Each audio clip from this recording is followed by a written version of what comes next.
was a cool and breezy afternoon in Shillong. Lambok frowned and said to his sister, Phoeben, I don't feel so good. I think I've got a fever. Phoeben quickly went over and placed her hand on his forehead.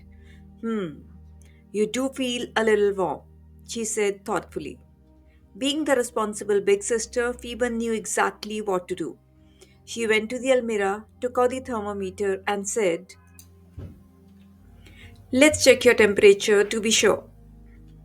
She carefully washed the tip of the thermometer with soap and water because hygiene first. Then she gently placed it under Limbok's tongue and waited patiently.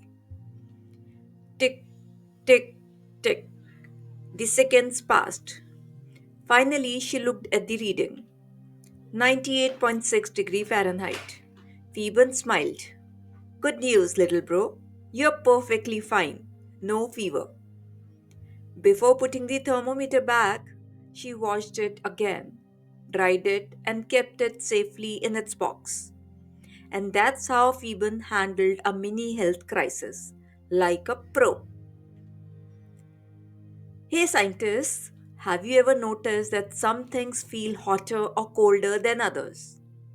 For example, in summer the tap water feels warm, but the water from a matka or refrigerator feels much cooler. We usually touch things to find out if they're hot or cold. But wait, can we always trust our sense of touch? Let's find out with a super cool experiment. Take three large containers and label them A, B, and C. Now pour warm water in A, tap water in B, and ice cold water in C. Before we start, let's predict what will happen. Dip your right hand in A, that is warm water, and your left hand in C, which is ice cold water. Keep them there for about 1 to 2 minutes. Now, imagine taking out both the hands and putting them together in B, which has tap water. What do you think you'll feel? Will your right hand feel the water in B as cool? Will your left hand feel it as warm? Write down your guesses. Now do the activity carefully. After dipping your hands in A and C, put them both into B. Surprise! Your right hand, which was in warm water, now feels the tap water as cool, but your left hand, which was in ice cold water, feels the same tap water as warm. Wait a second. How can the same water feel both warm and cool at the same time? That's because our sense of touch can be misleading. Our skin doesn't measure actual temperature, it just senses how much heat is flowing in or out. So, when we say something feels hot or cold, it's based on how our body compares it to what it felt before. Thus, we cannot always rely on a sense of touch to tell whether something is truly hot or cold. That's why scientists use thermometers to measure temperature accurately. So, next time you touch water and say it's warm, it's cold, remember, your hands might just be playing tricks on you. Have you ever wondered how we know if something is hot or cold? I mean, sure, we can feel it, but can we trust our hands every time? Let's find out. Imagine touching a steaming cup of tea and an icy glass of lemonade. You can feel the difference, right? But what if I told you your sense of touch can sometimes fool you? That's why scientists use a reliable tool, something that never lies about temperature. This magic tool is called a thermometer. It tells us exactly how hot or cold something is in numbers. The higher the number, the hotter the object. The lower the number, the colder it is. Now, there are two main kinds of thermometers you'll come across. Clinical thermometer, used by doctors to measure our body temperature when we have a fever. Laboratory thermometer, used in science labs to measure the temperature of liquids, chemicals, and other materials. So, next time you or someone in your family says, I have a fever, remember it's not a guess. The thermometer gives the real number that tells how hot the body is. In short, temperature is the measure of how hot or cold something is, and the thermometer is a trusty gadget to find it out. Cool, right? Or should I say hot? These days, most clinical thermometers are digital. That means they show your temperature in numbers on a small screen, just like your calculator or phone display. Digital thermometers work on batteries. Now, let's talk about how temperature is measured. We use something called the Celsius scale. On this scale, temperature is written in degrees Celsius, which looks like this. For example, a healthy human body temperature is around 37 degrees Celsius. Earlier, people used mercury thermometers. They had shiny silver mercury inside that moved up and down with the heat. But here's the problem: mercury is poisonous. If a mercury thermometer broke, it could be very dangerous and very hard to clean up. That's why digital thermometers became so popular. They are safe, easy to use, and the numbers are super clear to read. Oh, and here's something really cool. During the COVID 19 pandemic, you might have seen thermometers that didn't even touch people. They just measure your temperature from a distance. Those are called non contact or infrared thermometers. They work using invisible light called infrared rays to sense the body's heat, all without touching you and thus reducing the risk of spreading disease. Amazing, right? So, next time someone checks your temperature, you'll know exactly how that smart little device works, whether it's a digital thermometer or a cool infrared one. Now, here's a question for you. Can you guess why it's important that thermometers are kept clean between uses? Tell me your answer in the comments below. Now, there are some precautions to be taken by using a digital clinical thermometer. It has to be used after reading the instruction manual of the thermometer. Tip of the thermometer to be washed with soap and water before and after use. While washing, care has to be taken to keep the digital portion, such as the display, out of water. Do not hold the thermometer by the tip. Hey, curious minds, did you know that the normal body temperature we always talk about, 37 degrees Celsius, is not exactly the same for everyone? That's right. The normal body temperature, 37 degrees Celsius or 98.6 degree Fahrenheit, is just an average of many healthy people. Your temperature might be a little higher or lower, and that's totally fine.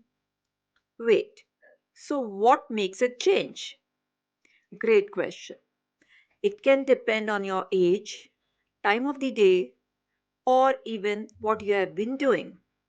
For example, after running or playing, your body might be a bit warmer, and early in the morning, a bit cooler. Now, try this cool activity. Measure your own temperature at different times of the day, morning, afternoon, and evening for a few days. Write it down in your notebook. After a month, check if there are any changes. Can you guess why? Maybe you were tired one day, or the weather was hot. Now, here's something interesting. Our body temperature usually stays between 35 degrees Celsius and 42 degrees Celsius. If it goes above 42 degrees Celsius or below 35 degrees Celsius, it's a serious matter and needs medical attention. For small kids or elderly people, the thermometer can be placed in the armpit. But remember, that's reading is usually zero point 0.5 to 1 degree Celsius lower than the actual body temperature. Now, say hello to the three cool temperature scales. Celsius, used in most countries. Fahrenheit is common in the US. Kelvin is used by scientists in the laboratories. You can easily switch from Celsius to Kelvin by adding 273.15. For example, 37 degrees Celsius plus 273.15 is 310.15 Kelvin. We write degree Celsius or degree Fahrenheit. The word degree starts small, but Celsius and Fahrenheit start with a capital letter. For Kelvin, we don't use the degree sign, just K. And remember, always leave a space like 37 space degree space, no space, C. For temperatures more than 1 degree, use the plural of degree, that is degrees, while writing the full form of the unit. Ever wondered how people in ancient India checked for fever? Before thermometers were invented, they used the pulse. They noticed that a person's pulse beats faster during fever, but not always.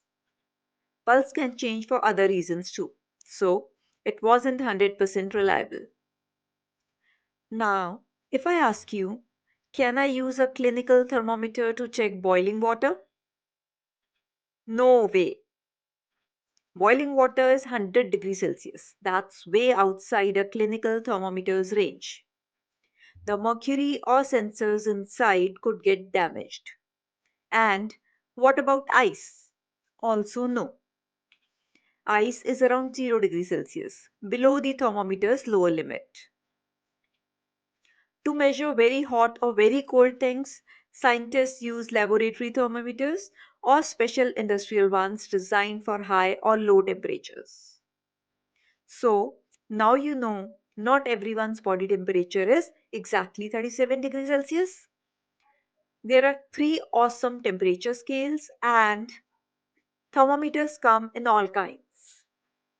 Now, tell me in the comments which temperature scale is used by scientists and what's the Kelvin equivalent of 25 degrees Celsius. Let's see who gets it right. Let's get to know more about laboratory thermometer. There are many types of laboratory thermometers, but the one that might be available in your school laboratory may look like this. It consists of a long, narrow, uniform glass tube which is sealed. At one end of the tube is a bulb which contains a liquid. Outside the bulb, in the tube, a narrow column of liquid can be seen. There is a Celsius scale marked along the tube. The liquid column rises or falls with the change in temperature. The mark of the Celsius scale with which the top level of the liquid column coincides is the temperature reading. The liquid used in the laboratory thermometer is generally alcohol. It is colored red to make it easily seen, or it may contain mercury. The range of a thermometer is the difference between the highest temperature it can measure and the lowest temperature it can measure. Can you tell the range of the thermometer here? It's 10 degrees Celsius to 120 degrees Celsius. Sorry, 0 degrees Celsius to 120 degrees Celsius. On the other hand, the ratio of the temperature difference indicated between the two bigger marks and the number of divisions between the two bigger marks, it would be 20 divided by 10. So 2 degrees Celsius. Understood? Now, let's learn correct way of measuring temperature using a laboratory thermometer. When the thermometer is immersed in water, its bulb should not touch the bottom or the sides of the beaker. Thermometer should be held vertically. It should not be tilted.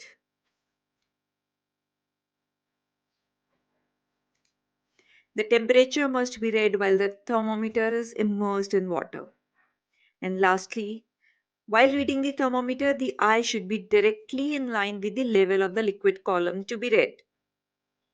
Now, if I ask you, can we use a laboratory thermometer for measuring body temperature of a person? Well, the answer is no. You cannot use a laboratory thermometer to measure body temperature because it lacks a constriction that holds the mercury reading after removal. And its wide temperature range is not sensitive enough for the narrow range of human body temperature. Laboratory thermometers are designed for experiments with a wider temperature range, while clinical thermometers are specifically built with a constriction and a more precise scale for medical use. Now, the temperature of water remains constant while it is boiling. Also, the temperature of ice remains constant while it is melting. Next is air temperature. You might have seen thermometers hanging on walls of your school laboratory, doctor's clinic, or hospitals. These give an approximate idea of the room temperature. Have you seen weather reports in newspapers, TV news, or internet? These reports also mention the maximum and minimum air temperatures of the day. Because weather depends on several factors, these temperatures usually vary every day. Generally, as we approach the summer season, the temperature rises, and during the winter season, it falls.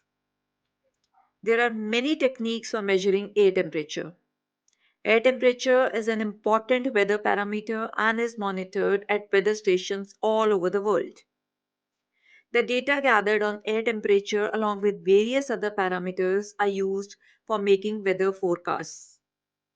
Now, we have the last and the most interesting part of the chapter. Let's get to know Anna Mani, who was an Indian scientist, also known as Weather Woman of India. She invented and built a large number of weather instruments. This reduced the reliance of India on other nations for such instruments. She also explored the possibilities of using wind and solar energy in India. Her work helped India to become one of the global leaders in renewable energy. The temperature at the core of the sun reaches as high as 15 million degrees Celsius. Did you know this? Are there objects in the sky that have even higher temperatures? There is no limit on the highest temperature that can exist. However, as per scientific understanding, there is a limit to the lowest temperature that can be achieved. It is close to minus 273.15 degrees Celsius, which is 0 Kelvin, and it is called absolute zero. With this, we just completed our entire chapter in just 18 minutes. Can you believe it? So, give yourself a pat on the back and subscribe to the channel if you haven't already.